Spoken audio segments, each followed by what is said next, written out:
Hi, I'm Ashley Hawkins and I am the manga librarian. And today let's talk about what's going on with manga this week. So I thought I would kind of change up the format of this and change it to more of just a talk about what's going on in general with manga and anime and what sort of news is going on, what you should be a little bit aware of. And actually, this has been, there's quite a bit I want to talk about. I'll also lightly cover a few of the things I read. I'm actually not going to go in depth with every single thing I read, like I've done in past videos. So I'll just kind of highlight like my favorite things I've read this week and go from there.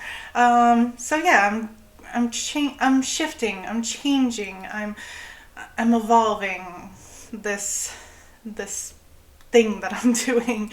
I'm slowly learning as I'm doing more and more. So yeah.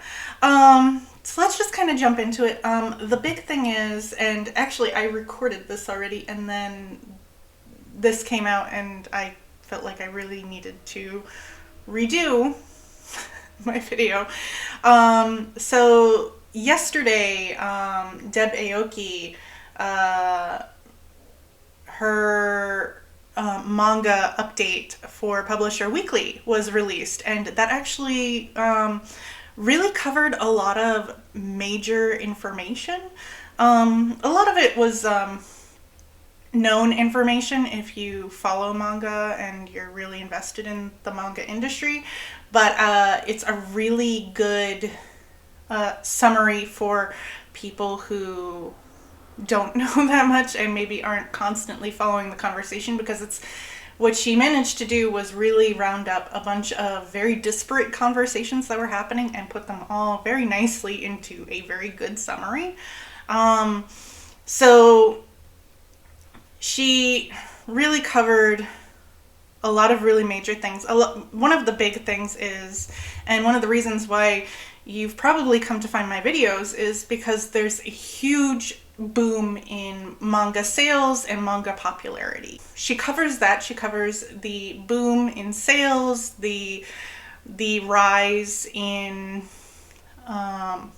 popularity of manga, the ties to the rise in popularity in anime, a little bit of the talk of, she talks a bit about the maturing of the anime and manga communities and how there's a very hungry international market for adult animation, and that in turn is fueling a hungry market for manga. So it is in part tied to the popularity of anime.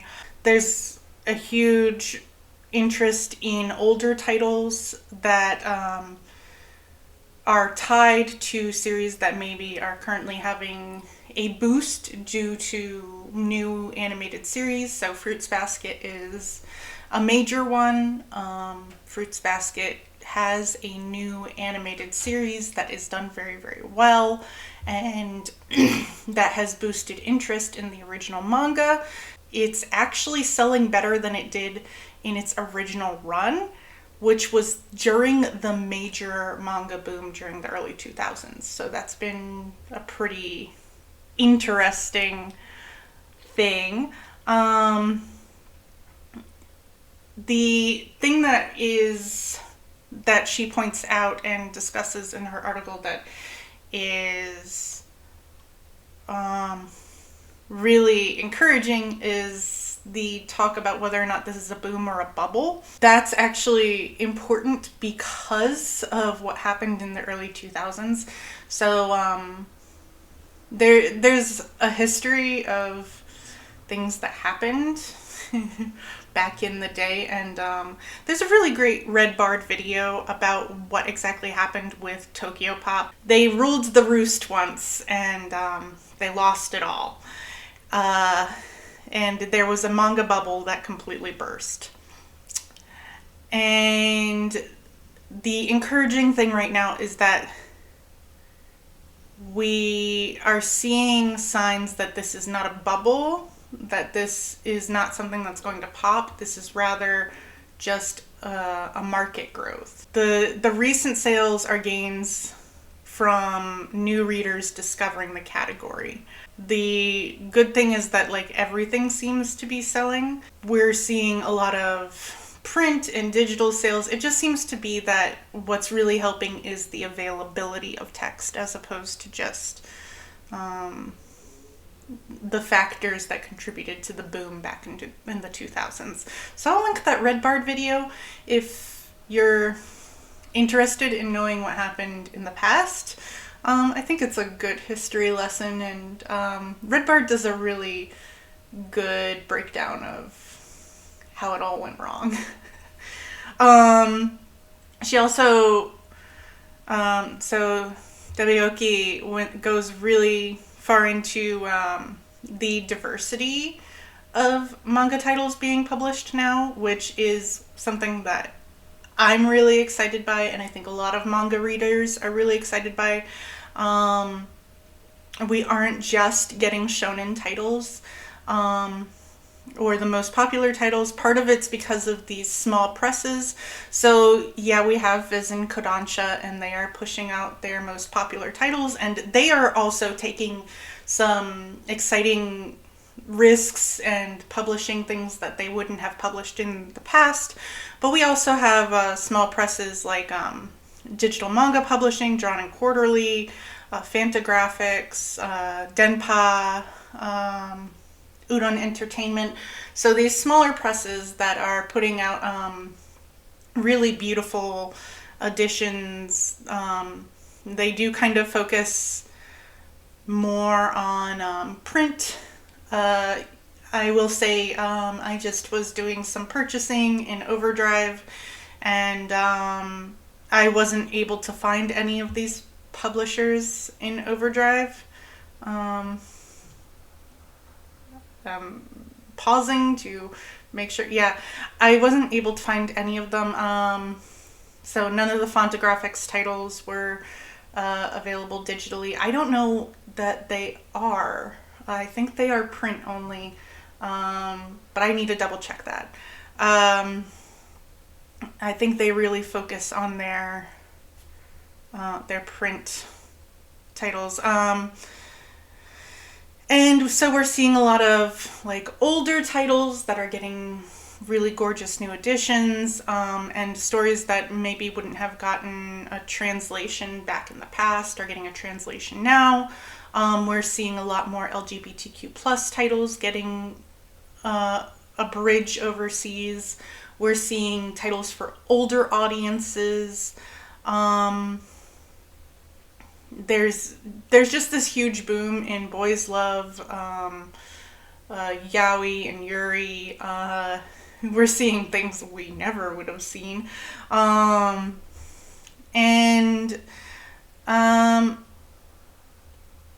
There's even a sort of a move towards, we're now seeing a push for more Korean content, which is something that I'm going to talk about in a second.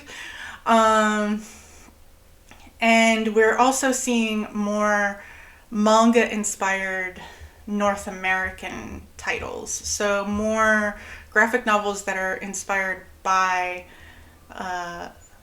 the manga and manhwa style. So as we see more and more of that, we're seeing like more interesting things. So these are things that Deb goes into in her article. She also talks about the current supply chain problems. I'm very lucky. Right now I am completely virtual. And so all of my purchasing has been digital purchasing. So I've been able to purchase whatever it is I want for the most part, except for, like I said, there are things that I do want, and then I find that they're not on Overdrive because they don't exist. They're not being sold digitally, at least not being sold digitally to libraries. And so, I haven't felt too much of the pains of this, but there is a supply chain issue. Part of it is the huge demand outpaces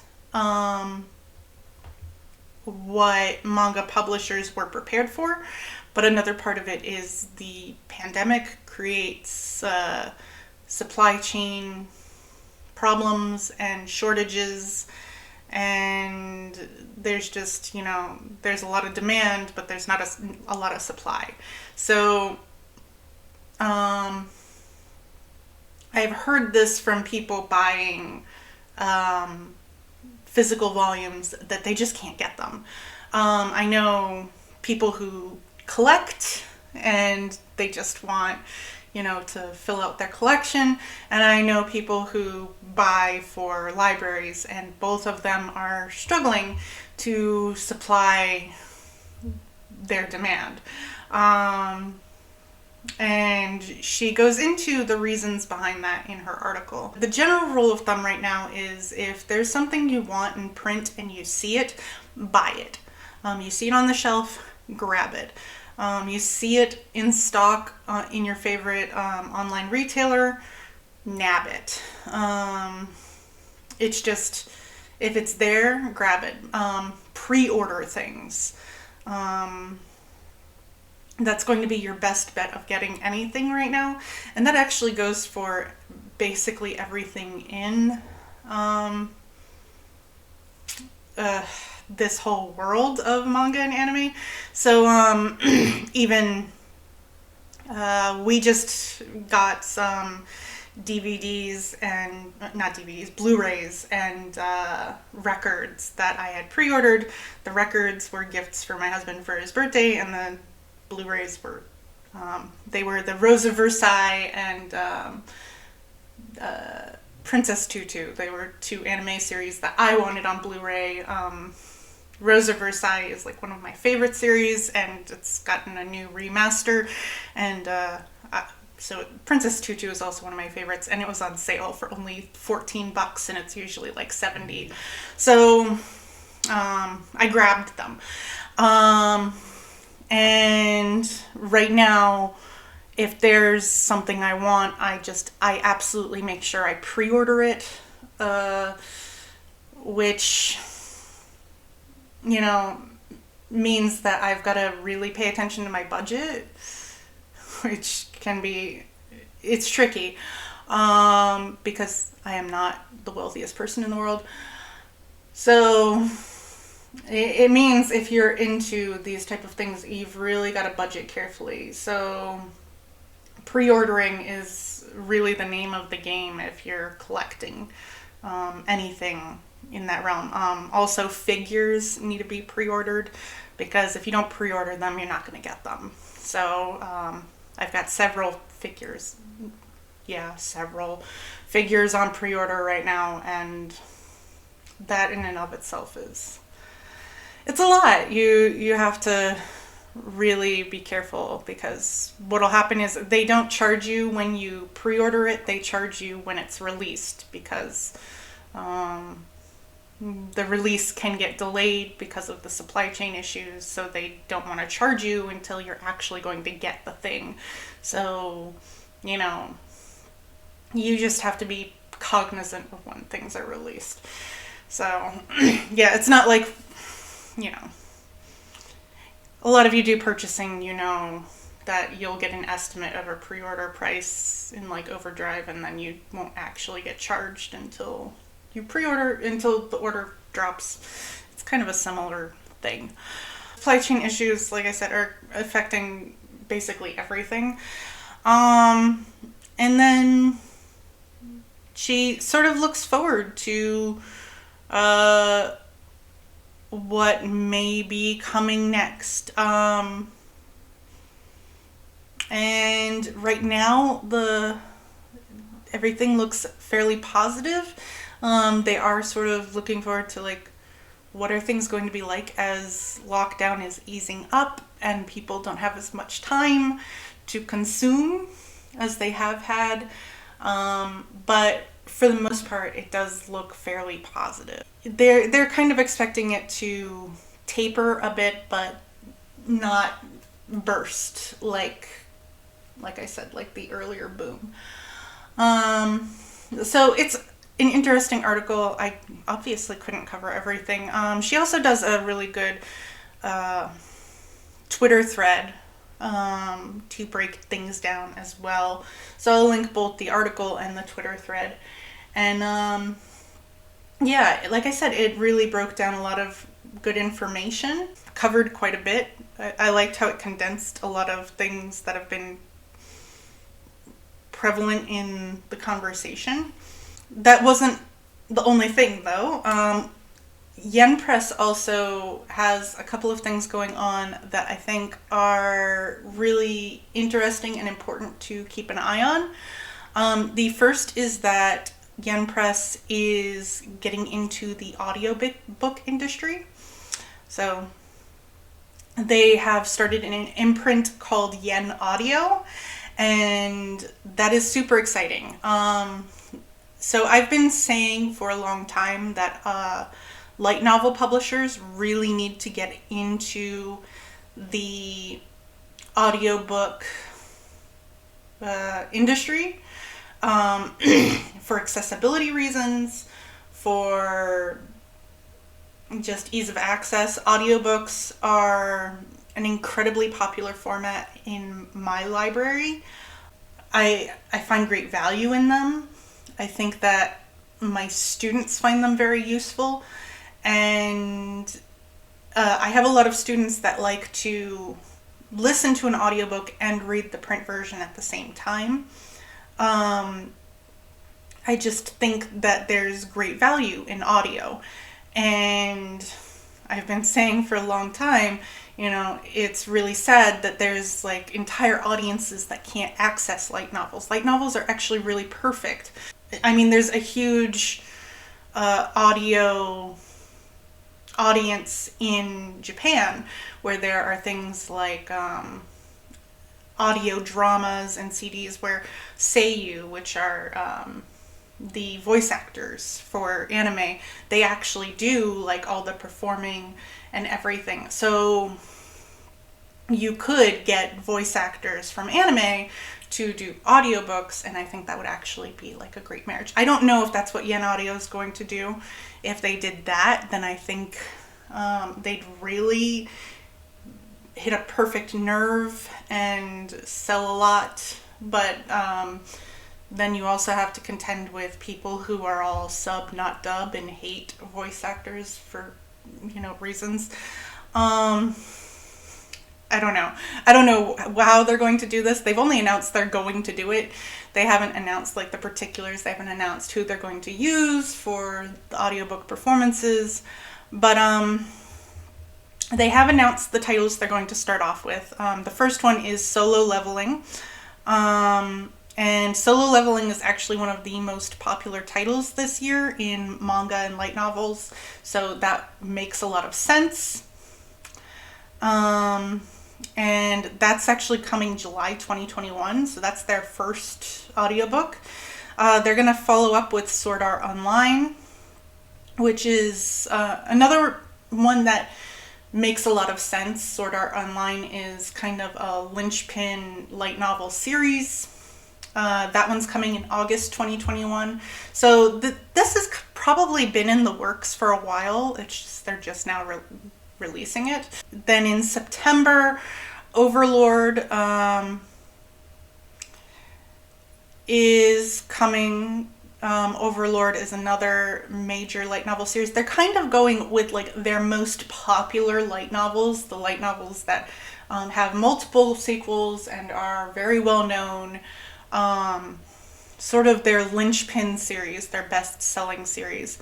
And then they've chosen an interesting one to follow that up with in November 2021 with The Miracles of Namiya General Store, which is actually more of a magical realism story. It's one that we have in our physical library. I don't have it in our Sora collection, but we have it in our regular library, and it's actually a really charming and sweet story.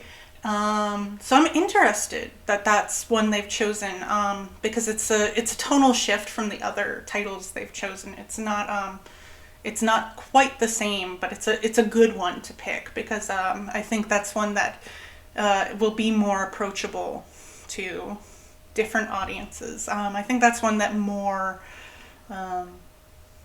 libraries will actually pick up. And then they also, in November 2021, they're releasing the saga of Tanya the Evil. So these are all very solid series, with and books with pretty prevalent followings. I can see why they picked all of them. They all make sense to me as somebody who follows light novels. And I'm really excited to see how these work out. I'm excited to see where they go from here, how they amp it up. I really hope all of these wind up on Overdrive, because not a lot of Yen Press titles are on Overdrive.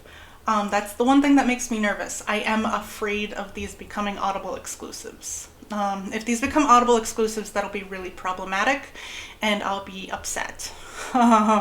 So if anybody from Yen Press is watching, please don't do that. That would be terrible.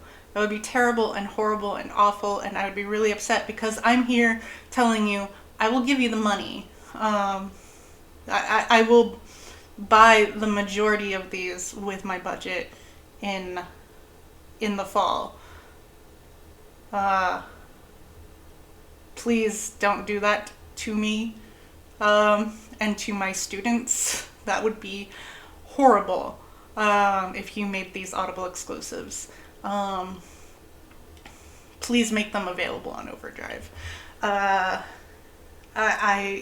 would be heartbroken, and my students would be heartbroken. Would you want to do that to children? Please don't do that to children.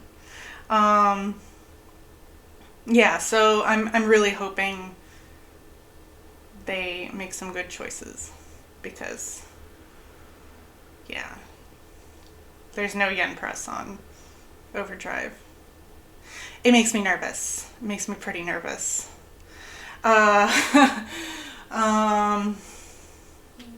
We'll see. We'll see what happens.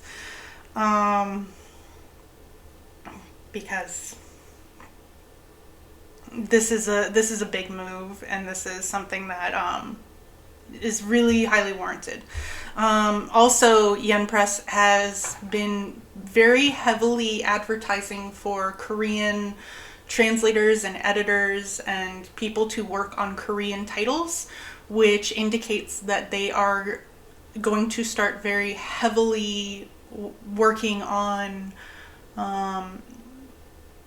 the Korean market, which is also very exciting because I really want to have more manhwa available, and I want to have Korean light novels, or they're actually generally web novels. I want those in translation. I want them. They're really good. I think they will circulate really well. I think there is a high interest in them. I think there's a thirst right now for Korean media, and I think they will just pair really well. I think it's high time that Korean media made its way over here. In fact, it's probably past time.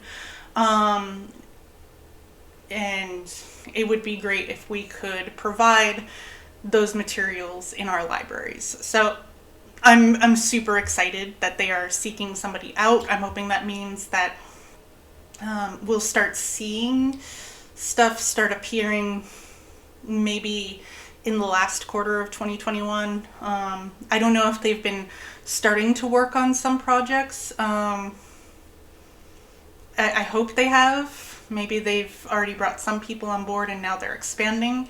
That would be great, because that means that we'll start to see trickles of stuff. But I like the sign that things are changing and things are moving. So that's kind of the major news for right now. Other things have been going on, obviously, but that's the major news that really impacts libraries at the current moment. I'll link all of the information down below. And let's go ahead. Before I jump into the series that I am going to, the manga that I've read this week, I also really need to talk about the webinars that I am going to be part of through NISLA and the Graphic Novel Comics Roundtable. So it's through these two really great organizations. And it's going to be myself and a group of really wonderful school librarians and librarians. And we are going to be talking about manga, and our first webinar is going to be Why Manga, and it is going to be on May 19th. It's going to be really great. All of the questions you have and want answered will be covered, and even whatever we don't cover, you'll have a chance to pause it, and we will be able to cover them in future webinars because this is going to be a series. And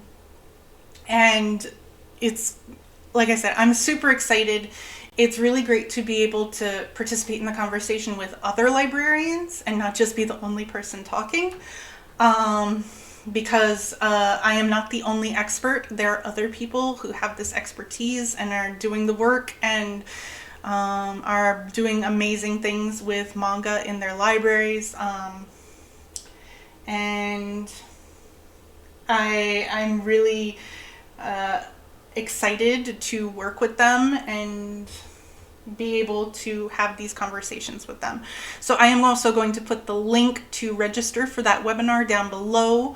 I really highly encourage you to register. I think it would be really good to hear perspectives other than my own.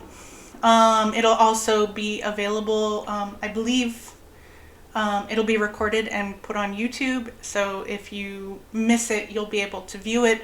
But if you want to have like some type of credit or recognition that you went to it for whatever reasons, then you'll want to register, you know.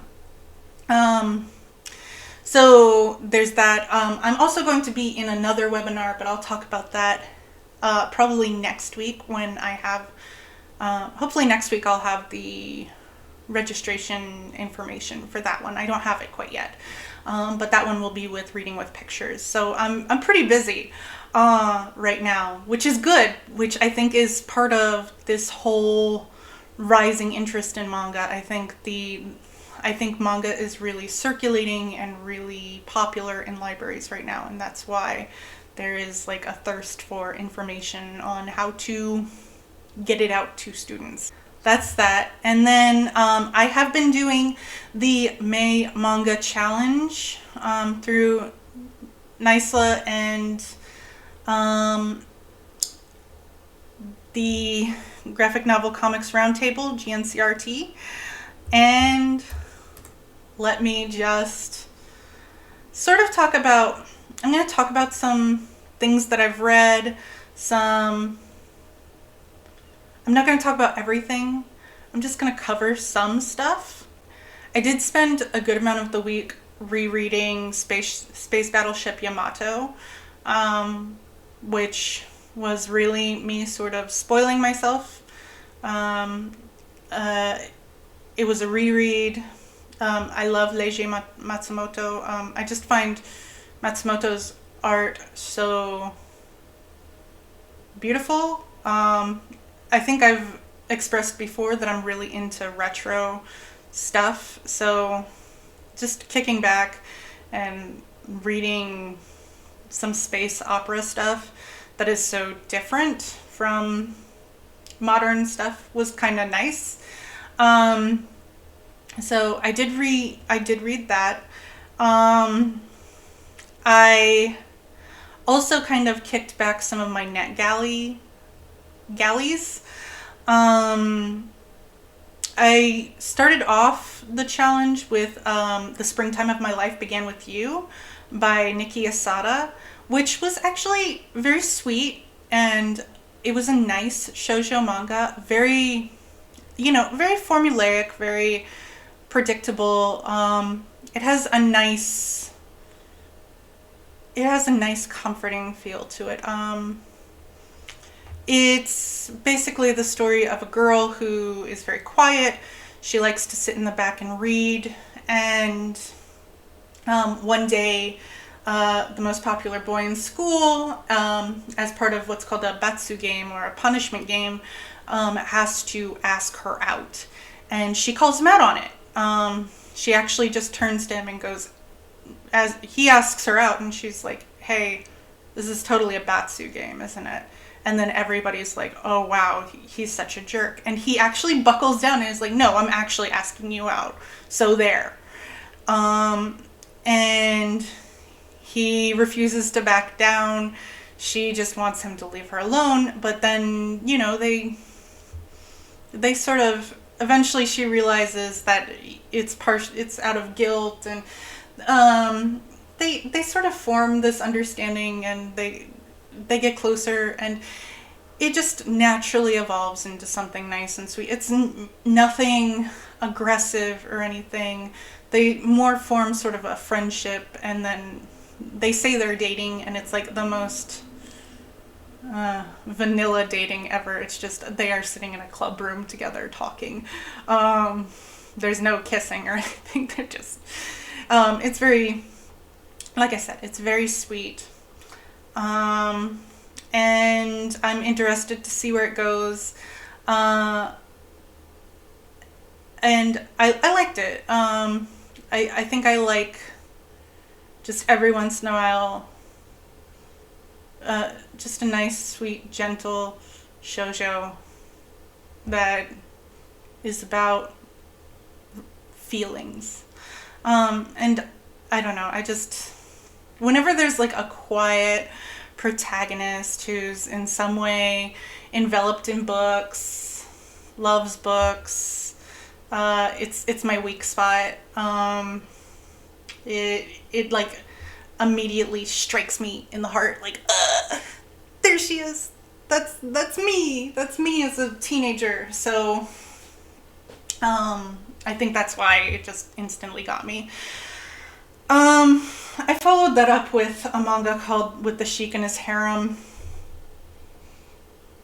and that one was not good for me. I don't know. It's a shoujo.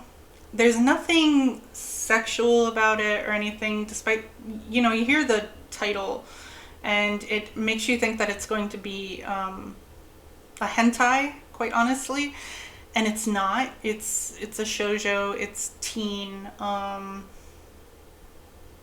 It's none of those things, and honestly, I think it suffers for it because it's trying so hard to be innocent in this particular situation.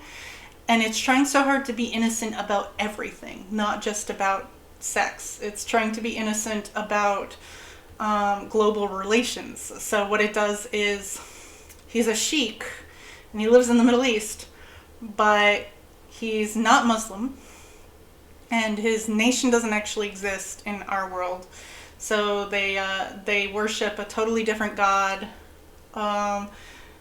They still have very similar rules to Islam, but not completely.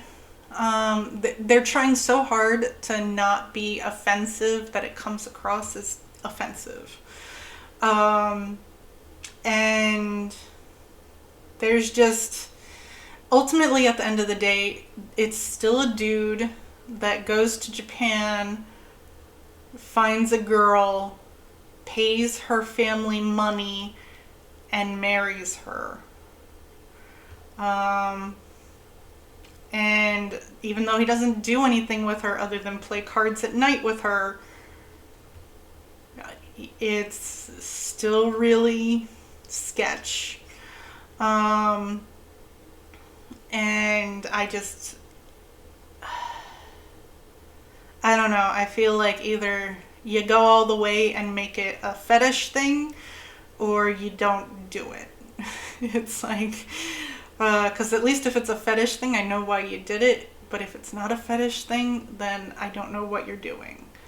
I don't know why this story exists. I don't know why I read it. I just didn't enjoy it. I felt moderately uncomfortable. The art style's cute. I don't know what the mangaka's doing. I don't know why this one got picked up for translation. There are other titles that I've been begging for translation for ages, and this is the one you pick. I don't know what's going on. Let's see. I also read Go For It Nakamura, which I think everybody's read but me. I knew it was good. I just haven't had a chance. It was really cute. It was really precious. I should have read it back when it first came out. I'm sorry. Yeah, it's a sweet boys' love story. Very, for the most part, very innocent. There's a few gags here and there that are a little bit risque, but they're not actually happening in real life. They're more happening in the main character's imagination. And they're just, I love the art style. I think it's super sweet. It's a 1-volume read, so it's very quick. Just such a wonderful title. Highly recommended. I then also read The Honeyblood Beauty and Her Vampire. This one was okay. I need to read volume 2 to really know how I feel about it.